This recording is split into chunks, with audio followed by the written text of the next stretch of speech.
Et si les enfants, si on continue en tant que parents à donner la curiosité à nos enfants, à ouvrir leurs yeux à travers par exemple, oui mais maman elle est catholique, oui mais et alors, c'est un humain comme toi.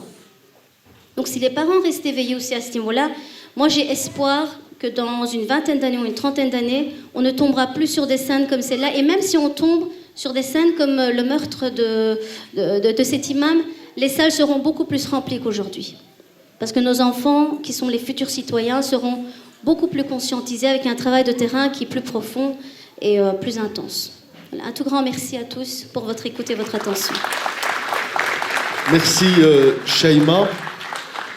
Alors, je vais prendre la parole pour lire le texte du grand rabbin de Bruxelles, Albert Guigui, avant de céder la parole à mon voisin de gauche. Je remercie également le monde politique qui est présent ici dans cette salle.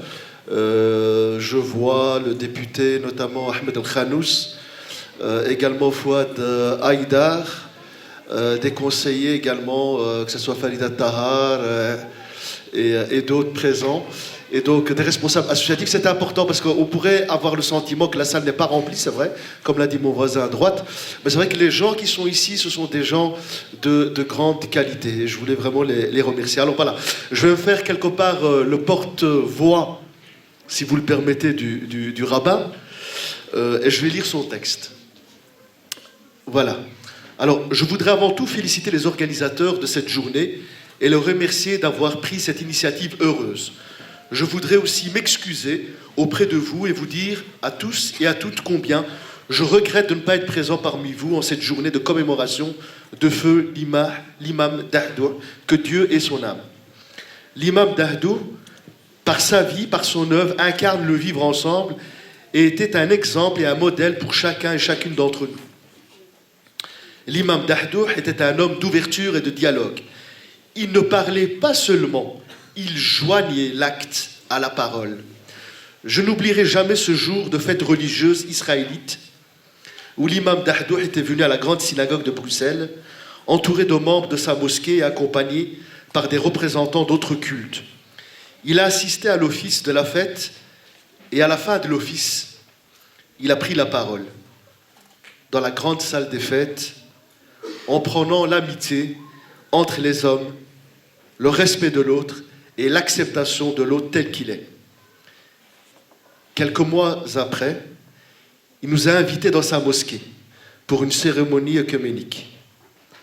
C'était un moment inoubliable, un moment magique où le rêve avait rejoint la réalité, un moment de fraternité et de rencontre au cours duquel je m'étais adressé en arabe à l'assistance du haut de la chaire.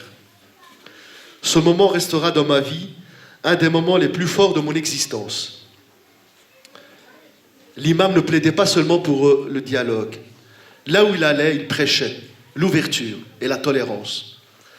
Dans tous ses discours, il prenait le vivre ensemble et multipliait les gestes qui favorisent l'harmonie entre les hommes. L'imam Dahdour était un jeteur de pont entre les personnes. À l'instar d'Abraham, il répondait constamment « Hineni », me voici. Prêt à agir pour tout ce qui peut favoriser la rencontre et le dialogue. Dans la tradition juive, l'âme est souvent comparée à une bouteille de parfum. La bouteille tombe et se casse. Le parfum continue pour longtemps à remplir l'espace. Il en est de même de notre frère l'imam Dahdour. Il nous a quittés physiquement.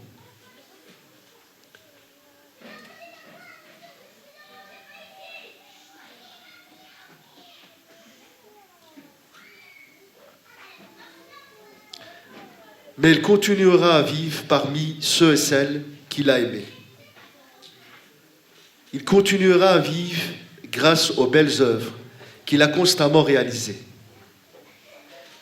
Il continuera à vivre grâce aux générations de jeunes qu'il a éduquées. Il continuera à vivre à travers les idées et les valeurs qu'il a véhiculées. Ne laissons pas le flambeau de la fraternité et de la tolérance s'éteindre. Levons le très haut et continuons ensemble à éclairer le monde comme l'a fait constamment l'imam Dahdour. Transmettons son testament spirituel et faisons-le vivre au quotidien. Le message que j'aimerais transmettre à chacun d'entre nous est celui-ci. Ne cédons pas à l'extrémisme, d'où qu'il vienne. Luttons de toutes nos forces contre toute forme de radicalisme. Restons unis. L'unité dans la pluralité est certainement le message que j'aimerais que chacun de nous garde précieusement dans sa mémoire. Nous avons la chance de vivre dans un pays respectueux des valeurs de chacun et de chacune. Nous avons le bonheur de vivre dans un pays où tous les cultes sont mis sur le même pied d'égalité. Alors, cultivons ensemble l'harmonie entre nous tous et donnons à nos jeunes l'espoir d'un avenir meilleur. C'est la responsabilité de chacun d'entre nous. Voilà, c'était le discours du grand rabbin de Bruxelles, Albert Guigui, que nous remercions.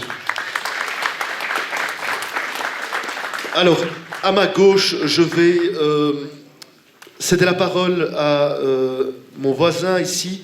Alors, j'ai toujours peur d'écorcher son nom de famille, qu'il veuille m'excuser. Christian, non, je vais tenter. De Deutsch Kaver. Alles gut?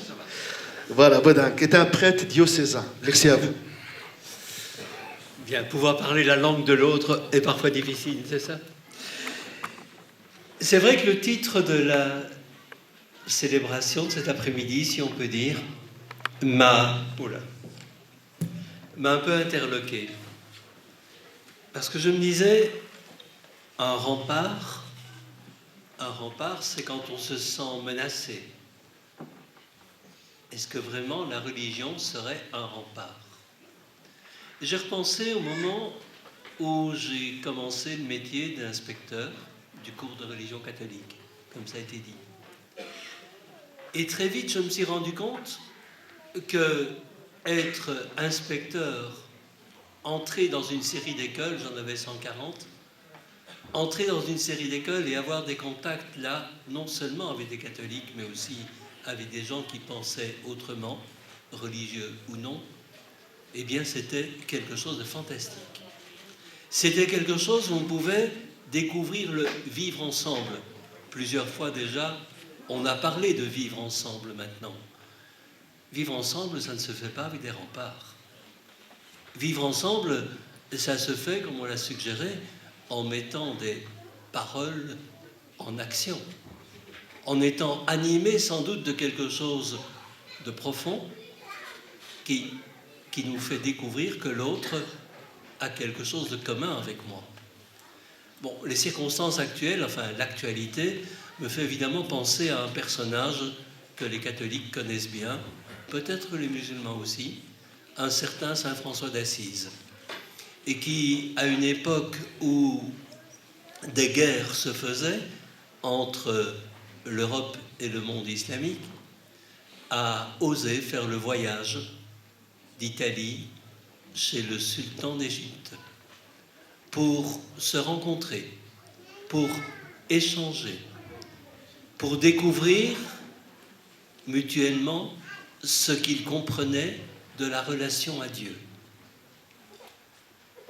C'est une figure vraiment qui me semble un emblème. Pouvoir se rencontrer, pouvoir échanger, pouvoir s'enrichir de ce que l'autre découvre, est-ce que ce n'est pas ce qui est le plus fantastique? De temps en temps, nous organisons avec El Kalima des ateliers. On prend un thème ou l'autre, un thème de société, un thème religieux, et on convient que, à quelques-uns, on est une vingtaine peut-être, on convient qu'il y en ait un d'entre nous qui fasse un petit exposé de 5 minutes sur le sujet d'un point de vue chrétien et un autre d'un point de vue musulman. Et puis pendant 1 heure, on échange. Non pas pour essayer de se convaincre, non, pour essayer de comprendre comment l'autre perçoit les choses. Et ça provoque des tas de découvertes. Oh, bien sûr, elles ne sont pas fantastiques, ça ne change pas nécessairement l'image du monde, mais je crois qu'on découvre alors parfois des petites pépites. Tout à coup, on se sent proche dans la découverte. Récemment, il y a eu comme ça un atelier qui était sur notre responsabilité par rapport à la nature, par rapport à l'évolution du climat, etc. Très vite, on s'est rendu compte qu'au fond, au-delà des différences de personnalité qui étaient là, bien sûr, nous étions exactement sur la même longueur d'onde et que ce que l'on trouvait dans la Bible correspondait totalement à ce que l'on pouvait découvrir à la lumière du Coran. Et nous nous sentions, du coup, mais vraiment co-responsables. Il ne s'agissait pas du tout, là, de rempart ou quoi que ce soit. Il s'agissait de perspectives qui allaient pouvoir, peut-être, ça c'était le point d'interrogation, déboucher sur quelque chose de concret.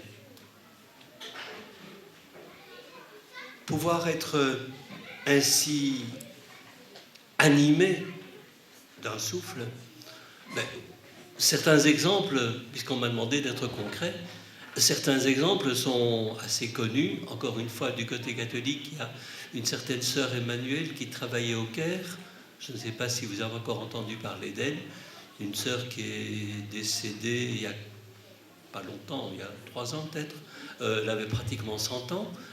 Et quand elle a découvert le sort des chiffonniers du Caire, elle est allée travailler dans ce coin-là, avec tous, qu'ils soient coptes ou qu'ils soient musulmans. Elle s'est mise à travailler avec eux en disant que au cœur de tout ce qu'il y avait dans son cœur et dans le cœur des autres, si on cherchait bien, on trouvait un reflet de Dieu. Et c'est bien là qui, je crois, est l'essentiel.